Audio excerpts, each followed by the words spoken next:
to HBCU dolls. Our little classmates could use a space of their own, so let's make them one. For this project, I'm using foam board, tape, contact paper, and glue. I start by taking a piece of foam board. Mine measures 20 by 30 inches. On the longest side, I measure over 20 inches for a large room or 15 for a smaller one. Whenever I start a project, I'm always thinking about how to store it. For my space, 15 inches works best for me. However, I'm going to keep those 5 inches marked and use them for the center of my room.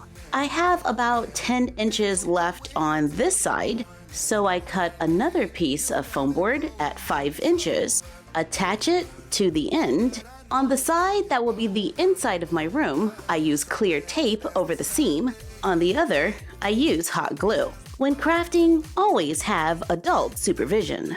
For those 2 lines in the center, I score them with a craft knife, being careful not to cut all the way through, so the board can bend, allowing the walls to stand.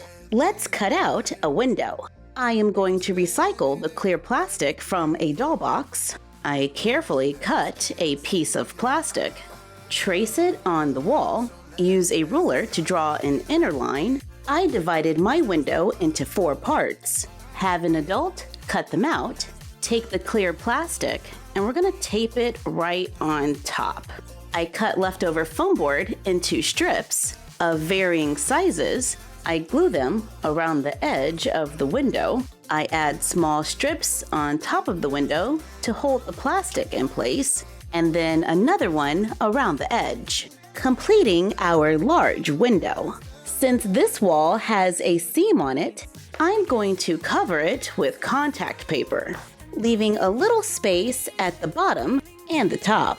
I cut another piece of foam board for the floor.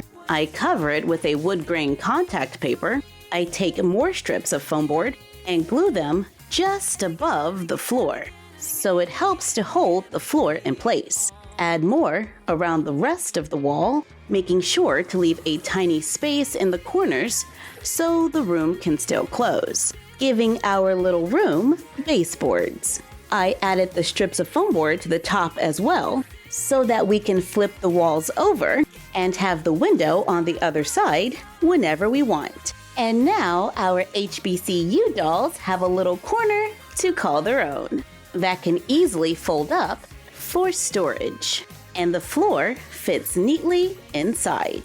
Thank you for joining us while we made a folding doll room for our 18-inch dolls. Be sure to check back for more DIYs, and we will see you around campus at HBCU Dolls.